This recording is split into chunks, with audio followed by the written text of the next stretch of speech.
Friends, நீங்கள் ஒரு விஷயத்தை நினச்சி பாருங்கள். நீங்கள் ஒரு பெரிய பிஸ்னஸ் மேனாக இருக்கீங்க. திடீர்னு உங்கள் மேலே 17,000 கோடி பேங்க் லோன் மோசடி கேஸ் வருது. சென்ட்ரல் ஏஜென்சிலாம் உங்கள் வீட்டை சர்ச் பண்ணுறாங்க. கோர்ட்ல இருந்து ஒரு சம்மனும் வருது. அது மட்டும் இல்லாமல் வெளிநாட்டுக்கு நீங்கள் போகக்கூடாதுன்னு லுக் அவுட் சர்க்குலரும் உங்கள் மேலே போடுறாங்க. இந்த சுச்சுவேஷனில் நீங்கள் நினச்சி பாருங்கள் உங்களோட ரியாக்ஷன் எப்படி இருக்கும்னு. இதை தான் இப்போ அனில் அம்பானி ஃபேஸ் பண்ணிகிட்டு இருக்காரு. ஆனால் இதில் ட்விஸ்ட்டு என்னென்னா, இதே டைமில் அவங்களோட அதர் கம்பெனி குரூப்ஸ் எல்லாம் 18,000 கோடி ஃபண்ட் ரைஸ் பண்ண போகிறாங்க. அவங்க டெப்ட் ஃப்ரீ கம்பெனின்னு கிளைம் பண்ண போகிறாங்கன்னு அனௌன்ஸ்மெண்ட் பண்ணிக்கிட்டு இருக்காங்க. இது என்ன புது கதையாக இருக்குது? நம்ம ஃபினான்ஷியல் த்ரில்லர் மூவி பார்க்குற மாதிரிலாம் இருக்குது. இந்த ஸ்டோரியை தான் நம்ம இந்த வீடியோவில் டீட்டெயிலாக பார்க்க போகிறோம். More than 9 hours in money laundering investment. So miss பண்ணாமல் இந்த வீடியோவை பாருங்கள். இந்த மாதிரி ஃபினான்ஷியல் விஷயங்களை டீட்டெயிலாக பார்க்குறதுக்கு நம்ம சேனலை சப்ஸ்கிரைப் பண்ணி வச்சுக்கோங்க.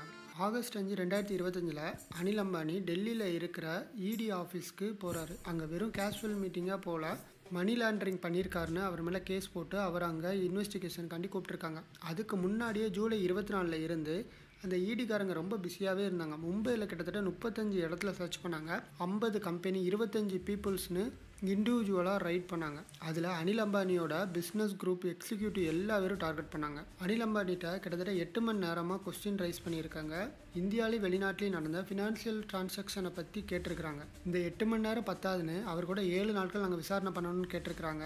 லுக் அவுட் சர்க்குலர் இஷ்யூ பண்ணியிருக்காங்க. அதாவது லுக் அவுட் சர்க்குலர் இஷ்யூ பண்ணிட்டாங்கன்னா ஒரு பர்சன் இந்தியாவிலேருந்து வெளிநாட்டுக்கு போக முடியாது. ஏர்போர்ட்லலாம் ரொம்ப கண்காணிப்போடு இருப்பாங்க. ஏன்னா இதுக்கு முன்னாடி நிறையா பேர் இந்தியாவிலேருந்து அப்படி எஸ்கேப் ஆகி போயிருக்கிறாங்க. சரி, இந்த 17,000 கோடி பேங்க் லோன் ஃப்ராடில் என்ன எக்ஸாக்டாக நடந்துச்சுன்னு பார்க்கலாம். இடியோட இன்வெஸ்டிகேஷனில் என்ன சொல்கிறாங்கன்னா, preventing of money laundering act கீழே தான் நாங்கள் இந்த இன்வெஸ்டிகேஷன் நடத்துகிறோம். இதில் அவங்க கிட்டத்தட்ட 20 பப்ளிக் அண்ட் ப்ரைவேட் பேங்க்ஸ் வந்து இதில் இன்வால்வ் ஆகிருக்கு. அவங்க கொடுத்த லோன்ஸை பற்றியும் நாங்கள் இதில் இன்வெஸ்டிகேஷன் பண்ணியிருக்கோம்னு சொல்கிறாங்க. மெயினாக அலோகேஷன் என்ன வைக்கிறாங்கன்னா, அனில் அம்பானிகிட்ட நிறையா பிஸ்னஸ் கம்பெனிஸ் இருக்குது. அதில் குறிப்பாக பார்த்தீங்கன்னா ரிலையன்ஸ் இண்டஸ்ட்ரி வந்து 17,000 கோடி லோனை வந்து மிஸ்யூஸ் பண்ணியிருக்கிறாங்கன்னு சொல்லிட்டு அவங்க அலோகேஷன் வைக்கிறாங்க. அதில் குறிப்பாக அவங்க டார்கெட் பண்ணுறது Reliance infrastructures.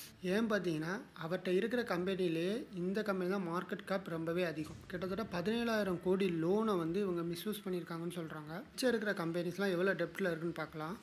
Reliance home finance வந்து 5,900 கோடி, ரிலையன்ஸ் கமர்ஷியல் ஃபைனான்ஸ் வந்து 8,226 கோடி, ரிலையன்ஸ் கம்யூனிகேஷன் பார்த்தீங்கன்னா 4,100 கோடி ரூபா டெப்டில் வந்து இருக்குது. கொஞ்சம் இமேஜின் பண்ணி பாருங்களேன், இவ்வளோ பெரிய அமௌண்ட்டை இடி வந்து இன்வெஸ்டிகேஷன் பண்ணுறாங்க.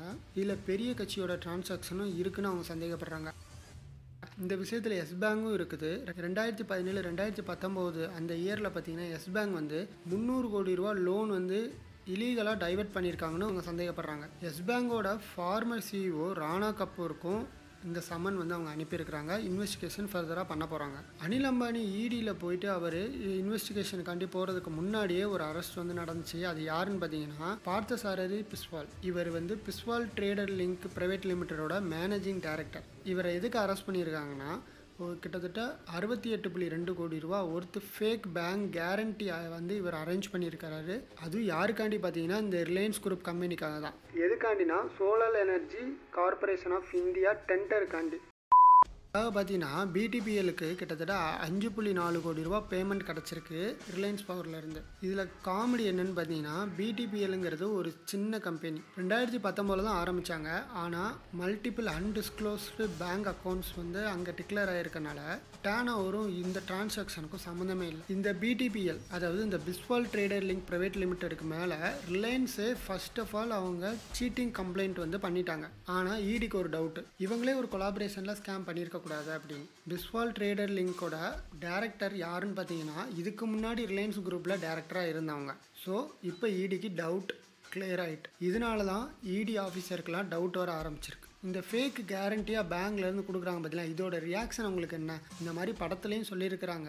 ஸ்கேம் 1992 கூட இதே மாதிரி தான் ஃபேக் கேரண்டி வச்சு நிறையாதே எடுத்திருந்தாங்க. இப்போ ரீசெண்டாக துல்கர் சல்மான் படத்துலையும் அதை தான் காட்டியிருப்பாங்க. ஸோ இதோட ரியாக்ஷன் உங்களுக்கு என்ன? நம்ம போய் ஒரு லோன் கேட்டால் அவங்க நம்மகிட்ட என்னெல்லாம் கேட்குறாங்க? ஸோ அதை பற்றி கீழே கமெண்ட் செக்ஷனில் கமெண்ட் பண்ணுங்கள். இந்த இடியில் இருக்கிறவங்க ரிலையன்ஸ் குரூப் மேலே மட்டும் ஃபோக்கஸ் பண்ணலாம், பேங்க் மேலேயும் ஒரு கண்ணு வச்சுருக்கிறாங்க. 39 பேங்க்கு இவங்க லெட்டர் அனுப்பியிருக்கிறாங்க. இந்த பேங்க்ஸ் எல்லாமே லோனில் சஸ்பீசியஸ் இருக்குது, ஏன் வந்து அத்தாரிட்டிஸ்க்கு நீங்கள் ரிப்போர்ட் பண்ணலைன்னு சொல்லிட்டு அவங்க நோட்டீஸ் அனுப்பியிருக்கிறாங்க. அவங்க எந்தெந்த பேங்க்கெல்லாம் நோட்டீஸ் அனுப்பியிருக்காங்கன்னு பார்த்தீங்கன்னா SBI, Yes bank, Axis bank, ICICI bank, HDFC bank, bank of Baroda, UCO bank, Punjab national பேங்க்னு ஒரு பெரிய பெரிய பேங்க்ஸோட நேமெல்லாம் அவங்க லிஸ்ட் அவுட் பண்ணியிருக்கிறாங்க. இந்த நியூஸ் எல்லாம் பார்த்துட்டு ரிலையன்ஸ் குரூப் வந்து சும்மா இருக்க மாட்டாங்க. நீங்கள் சொல்கிற அலோகேஷன் எல்லாமே கம்பெனியோட நேமில் ஒரு போனஃபைடாக தான் இது நடந்திருக்குது. இதில் நாங்கள் ஃப்ராட் அண்டு சீட்டிங் விக்டமில் நாங்கள் இதில் ஆட் ஆகிருக்கிறோம், மற்றபடி நாங்கள் இந்த தப்பை பண்ணலைன்னு நாங்கள் சொல்லியிருக்கிறாங்க. இதுக்கு முன்னாடி இந்த மாதிரி விஷயங்கள்லாம் நடக்குதுன்னு ஸ்டாக் எக்ஸ்சேஞ்சுக்கும் நாங்கள் ரிப்போர்ட் பண்ணிட்டோம். அது மட்டும் இல்லாமல் 2024 டெல்லி போலீஸ் எக்கனாமிக் அஃபென்ஸ் விங்ஸ்லேயும் நாங்கள் கிரிமினல் கம்ப்ளைண்ட் வந்து நம்ம ஃபைல் பண்ணிட்டோன்னு அவங்க சொல்கிறாங்க. இதில் குறிப்பாக ரிலையன்ஸ் பவர் வந்து ஸ்பெஷலாகவே அவங்க கிளாரிஃபை பண்ணிட்டாங்க. நாங்கள் செப்பரேட் அண்ட் இண்டிபெண்ட் கம்பெனியாகவே நாங்கள் இருக்கிறோம்.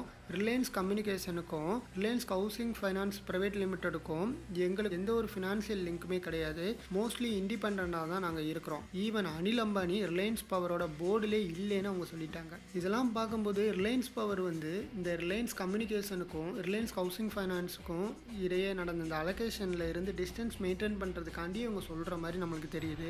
இதெல்லாம் என்ன நம்புகிற மாதிரியாங்க இருக்குது. இப்போ தாங்க ஒரு பர்ஃபெக்டான ஒரு சீனை நீங்கள் பார்க்க போகிறீங்க. இதாண்டா சினிமான்னு ஒரு மீமி நீங்கள் பார்த்துருப்பீங்க பார்த்தீங்களா, அந்த மாதிரி இதாண்டா கார்ப்பரேட் அப்படிங்கிற மாதிரி அனில் அம்பானி இடியில் அப்பேர் ஆகிறதுக்கு முன்னாடி, அந்த இடி சம்மன் வர்றதுக்கு ஒரு சில நாளுக்கு முன்னாடியே பார்த்தீங்கன்னா இந்த ரிலையன்ஸ் குரூப் அந்த போர்ட் ஆஃப் டைரக்டர்ஸ் வந்து 18,000 கோடி நாங்கள் ஃபண்ட் ரைஸ் பண்ணுறோம்.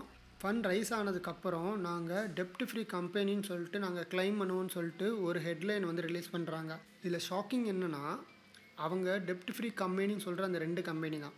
ரிலையன்ஸ் இன்ஃப்ராஸ்ட்ரக்சரோட நெட்ஒர்க் பார்த்தீங்கன்னா 14,883 கோடி. அதே ரிலையன்ஸ் பவரோட நெட்ஒர்க் பார்த்தீங்கன்னா 16,431 கோடி. ரெண்டையும் கம்பைன் பண்ணி பார்த்தீங்கன்னா ஆனுவல் டர்ன் ஓவரே கிட்டத்தட்ட 33,000 கோடி வருது. இந்த மேசிவ் கேபிட்டல் எதுக்கு யூஸ் பண்ண போகிறாங்க? Defence and aerospace and renewal energy expansion அவங்க வந்து சொல்கிறாங்க. இதில் என்ன பியூட்டினா, இந்த ரிலையன்ஸ் இன்ஃப்ராஸ்ட்ரக்சர் பார்த்தீங்கன்னா ஃபால்கானோட 2000 பிஸ்னஸ் ஜெட் மேனுஃபேக்சரிங் நம்ம இந்தியாவிலே பண்ண போகிறாங்க. இந்தியாவில் டாப் 3 டிஃபென்ஸ் எக்ஸ்போர்ட்டரில் இவங்களும் அதில் இருக்கிறாங்க. ரிலையன்ஸ் பவர் பார்த்தீங்கன்னா 5.3 ஜிகாவாட் ஆப்ரேட்டிங் போர்ட்ஃபோலியோ அவங்ககிட்ட இருக்குது. Solar and battery energy storage ப்ராஜெக்டே அவங்கக்கிட்ட 3.3 ஜிகாவாட் ஹவர் அவங்கக்கிட்ட இருக்குது. ஒரு பக்கம் ஃபால்க் அலோகேஷன் பண்ணிக்கிட்டு இருக்கிறாங்க, மறுபக்கம் பார்த்தீங்கன்னா டெப்ட் ஃப்ரீ ஃபியூச்சருக்கான இவங்க எல்லா ப்ரிப்பரேஷனும் பண்ணிக்கிட்டு இருக்கிறாங்க. என்ன நடக்குன்னே புரியல ஃப்ரெண்ட்ஸ். இன்வெஸ்டிகேஷன் இன்னும் ஆன்கோயிங்கில் தான் இருக்குது. இன்னொரு பக்கம் பார்த்தீங்கன்னா ரிலையன்ஸ் குரூப் அவங்களோட ஃபார்வர்டு மூவை பண்ணிக்கிட்டு தான் இருக்கிறாங்க. இந்த ஸ்டோரி கார்ப்பரேட் வேர்ல்டில் பார்த்தீங்கன்னா ஒரு காம்ப்ளெக்சிட்டியான பவர்ஃபுல் ரிமைண்டராக கண்டிப்பாக இருக்கும். பாஸ்ட் அலோகேஷனும் போல்டு ஃபியூச்சர் அப்ரோச்சும் தான் ஒரே டைமில் வர்றது கான்ஃப்ளிக்டாக இருக்குது. கம்பெனி வந்து இந்த மாதிரி இடி ரைடில் வந்து மாட்டோம், டெப்டாக வந்து அவங்க இந்த மாதிரி ஸ்கேம் பண்ணியிருக்காங்கன்னா அவங்க முடிவே பண்ணிடுவாங்க.